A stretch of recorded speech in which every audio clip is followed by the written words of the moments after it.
Hi hello friends, welcome to Ruchi Malenadu. ಎಲ್ಲರೂ ಹೇಗಿದ್ದೀರಾ?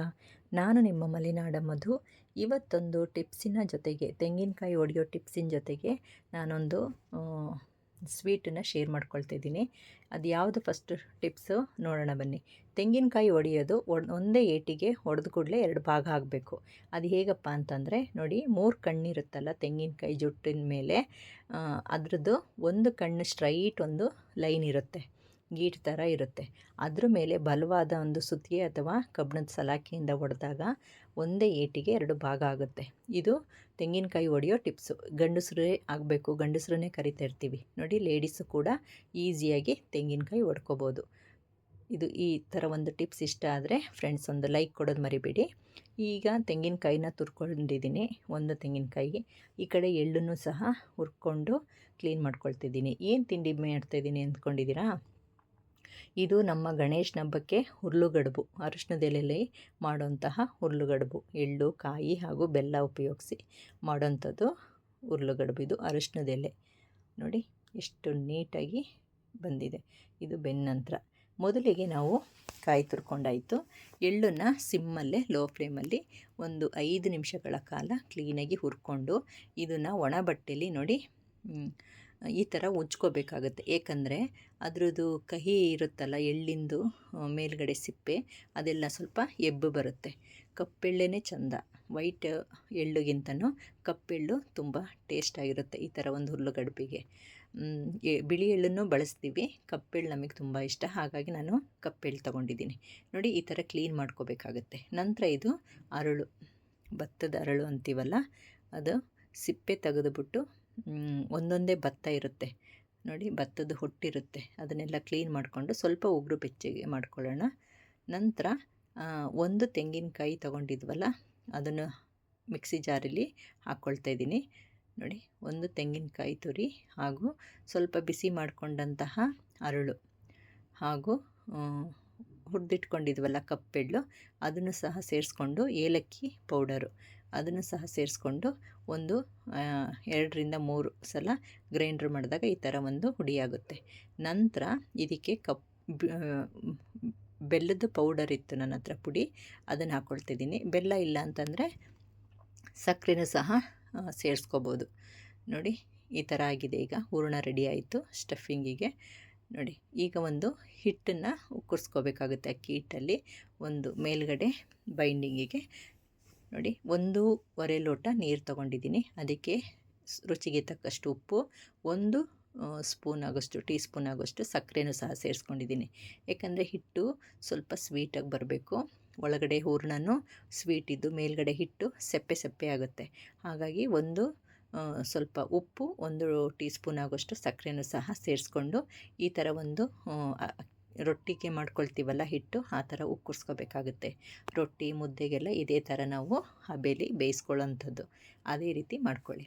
ನಂತರ ಇದನ್ನು ಒಂದು ಪಾತ್ರೆಗೆ, ಅಗಲವಾದ ತಟ್ಟೆಗೆ ಹಾಕ್ಕೊಂಡು 1 ಟೀ ಸ್ಪೂನ್ ಆಗೋಷ್ಟು ಹಸುವಿನ ತುಪ್ಪನ ಸೇರಿಸ್ಕೊಂಡು, ಎಣ್ಣೆ ಇಲ್ಲ ಅಂದರೆ ಹಸುವಿನ ತುಪ್ಪ ಅಂದರೆ ದೇವರಿಗಲ್ವ ಮಾಡ್ತಿರೋದು, ಹಾಗಾಗಿ ತುಪ್ಪನ ಬಳಸಿದ್ದೀನಿ.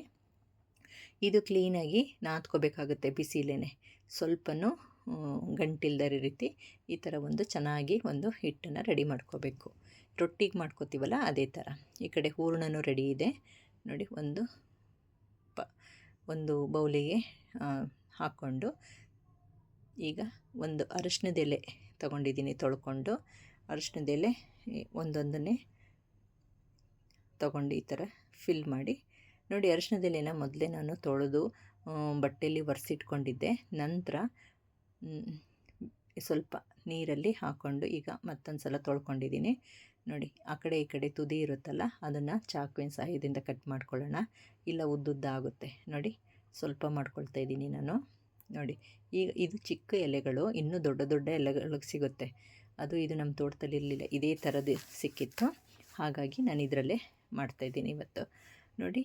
ಈ ಥರ ಒಂದು ನಿಂಬೆಹಣ್ಣು ಗಾತ್ರದಷ್ಟು ಹಿಟ್ಟನ್ನು ತಗೊಂಡು ಈ ಥರ ಎಲೆಗೆ ಪ್ರೆಸ್ ಮಾಡಬೇಕಾಗತ್ತೆ. ಒಂದು ದಪ್ಪನೂ ಇರಬಾರ್ದು, ತೆಳುನೂ ಇರಬಾರ್ದು, ಮೀಡಿಯಮ್ ಆಗಿರಬೇಕು, ಆವಾಗ ಚೆನ್ನಾಗಿರುತ್ತೆ. ತುಂಬ ದಪ್ಪ ಆದ್ರೂ ಚೆನ್ನಾಗಲ್ಲ, ತುಂಬ ತೆಳು ಆದ್ರೂ ಹರಿದೋಗಿರುತ್ತೆ ನೋಡಿ. ಇಷ್ಟು ಒಂದು ದಪ್ಪದಲ್ಲಿ ಮಾಡಿಕೊಂಡು ಮಧ್ಯದಲ್ಲಿ ಹೂರಣ ತುಂಬಬೇಕಾಗತ್ತೆ. ಕಾಯಿ, ಬೆಲ್ಲ, ಎಳ್ಳು, ಸ್ವಲ್ಪ ಏಲಕ್ಕಿ ಹಾಕಿ ಪುಡಿ ಮಾಡ್ಕೊಂಡಿದ್ದೀನಿ. ಇದಕ್ಕೆ ಹರಳನ್ನು ಸಹ ಈ ಹಬ್ಬದಲ್ಲಿ ಹರಳು ಸೇರಿಸಲೇಬೇಕು, ಹಾಗಾಗಿ ಸೇರಿಸ್ಕೊಂಡಿದ್ದೀನಿ. ನೀವು ಹರಳು ಬೇಡ ಅಂತಂದರೆ ಸ್ಕಿಪ್ ಮಾಡ್ಕೋಬೋದು. ಬರೀ ತೆಂಗಿನಕಾಯಿ, ಬೆಲ್ಲ, ಎಳ್ಳಲ್ಲಿ ಮಾಡ್ಕೋಬೋದು, ಅದು ಕೂಡ ಚೆನ್ನಾಗಿರುತ್ತೆ.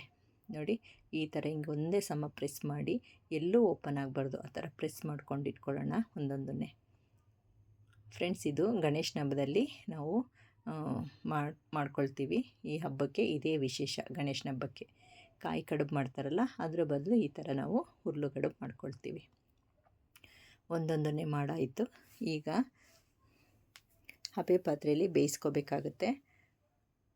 ಎಲೆದು ಹಿಂಭಾಗದಲ್ಲಿ ಮಾಡ್ಕೋಬೇಕು, ಎಲೆ ಮುಂಭಾಗದಲ್ಲ.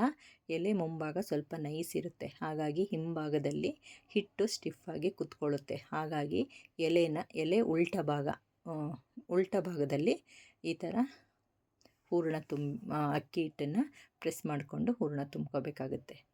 ಸೀದಾ ಎಲ್ಲೆಲ್ಲಿ ಮಾಡೋಕ್ಕೋದ್ರೆ ಸ್ವಲ್ಪ ಜಾರುತ್ತಲ್ಲ, ಹಾಗಾಗಿ ಉಲ್ಟ ಮಾಡಿರೋದು ಅಷ್ಟೇ. ಫ್ರೆಂಡ್ಸ್, ನೀವಿನ್ನು ನನ್ನ ಚಾನಲ್ನ ಸಬ್ಸ್ಕ್ರೈಬ್ ಮಾಡಿಕೊಂಡು ನನ್ನ ವೀಡಿಯೋಸ್ಗಳನ್ನ ನೋಡ್ತಾ ಇಲ್ಲ ಅಂದರೆ ದಯಮಾಡಿ ರುಚಿ ಮಲೆನಾಡು ಚಾನಲ್ನ ಸಬ್ಸ್ಕ್ರೈಬ್ ಮಾಡಿಕೊಂಡು ಲೈಕು, ಶೇರು, ಕಮೆಂಟು ಮಾಡೋದನ್ನ ಮರಿಬೇಡಿ. ಈ ಥರ ಪ್ರೆಸ್ಸಿಂಗ್ ಮಾಡೋದಿದೆಯಲ್ಲ ಫ್ರೆಂಡ್ಸ್, ಒಂದು ಐಡಿಯಾದಲ್ಲಿ ಮಾಡಬೇಕು. ತುಂಬ ಹೂರಣನೂ ತುಂಬಾರ್ದು, ಈ ಥರ ಒಂದು ಹಿಟ್ಟನ್ನು ತುಂಬ ಜಾಸ್ತಿ ತಗೋಬಾರ್ದು. ಎಲೆ ಎಷ್ಟಿದೆ ಅಷ್ಟು ತಕ್ಕಂತೆ ನಾವು ಎರಡನ್ನೂ ಬಳಸ್ಕೋಬೇಕು. ನೋಡಿ ಎಷ್ಟು ನೀಟಾಗಿ ಬಂದಿದೆ. ಈಗ ಇದನ್ನು ಹಬೆ ಪಾತ್ರೆಯಲ್ಲಿ ಬೇಯಿಸ್ಕೋಬೇಕಾಗತ್ತೆ. ಹಬೆ ಪಾತ್ರೆ, ಇಡ್ಲಿ ಪಾತ್ರೆ, ಕಡುಬಿನ ಪಾತ್ರೆ ಏನೆಲ್ಲ ಹೇಳ್ತಾರೆ, ನಾನು ಕಡುಬಿನ ಪಾತ್ರೆ ತೊಗೊಂಡಿದ್ದೀನಿ. ಅದರಲ್ಲಿ ಈಗ ಒಂದೊಂದನ್ನೇ ಬೇಯಕ್ಕಿಡೋಣ. 1/4 ಗಂಟೆ ಬೇಯಬೇಕಾಗುತ್ತೆ. ಎಲೆ ಒಳಗಲ್ವ ಇರೋದು ಹಿಟ್ಟು, ಹಾಗಾಗಿ ಒಂದು 15 ನಿಮಿಷಗಳ ಕಾಲ ಚೆನ್ನಾಗಿ ಒಂದು ಮೀಡಿಯಮ್ ಫ್ಲೇಮಲ್ಲಿ ಬೇಯಿಸ್ಕೊಳ್ಳಿ, ಚೆನ್ನಾಗಿರುತ್ತೆ. ನೋಡಿ, ಈಗ ಬೇಯಕ್ಕೆ ಇಟ್ಟಿದ್ದೀನಿ. ಇದು ತುಂಬ ಇಷ್ಟ ಆಗುತ್ತೆ. ಇದು ಬೇಯಕ್ಕಿಟ್ಟಾಗ ಮನೆಯೆಲ್ಲ ಒಂದು ಒಳ್ಳೆ ಸುವಾಸನೆ ಬರುತ್ತೆ. ಅರಿಶಿಣದ ಎಲೆದು ಘಮ ಇರುತ್ತಲ್ಲ, ಅದು ತುಂಬ ಚೆಂದ. ಮನೆಯೆಲ್ಲ ಒಂಥರ ಸೆಂಟ್ ಟೈಪು ಗಮ್ಗುಡುತ್ತೆ. ನೋಡಿ, ಈ ಥರ ಎಲೆ ಓಪನ್ ಮಾಡ್ಕೊಂಡ್ರೆ ಒಂದು ಹುರ್ಲುಗಡುಬು, ಹೂರಣದ ಕಡುಬು.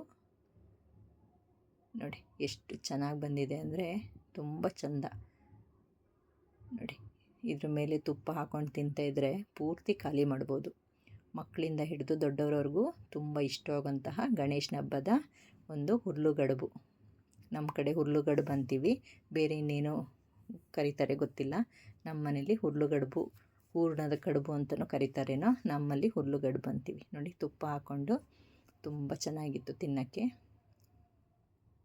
ನೋಡಿ, ಒಳಗಡೆ ಹೂರಣ ನೋಡಿ, ಆ ಬೆಲ್ಲ ಎಲ್ಲ ಸ್ವಲ್ಪ ಮೆಲ್ಟಾಗಿದೆ, ಏನು ಗೊತ್ತಾಗ್ತಾಯಿಲ್ಲ ಕಾಯಲ್ಲಿ ಮಾಡಿರೋದು ಅಂತ. ನೋಡಿರಲ್ಲ ಫ್ರೆಂಡ್ಸ್, ನೀವು ಮಾಡ್ಕೊಳ್ಳಿ. Thank you for watching.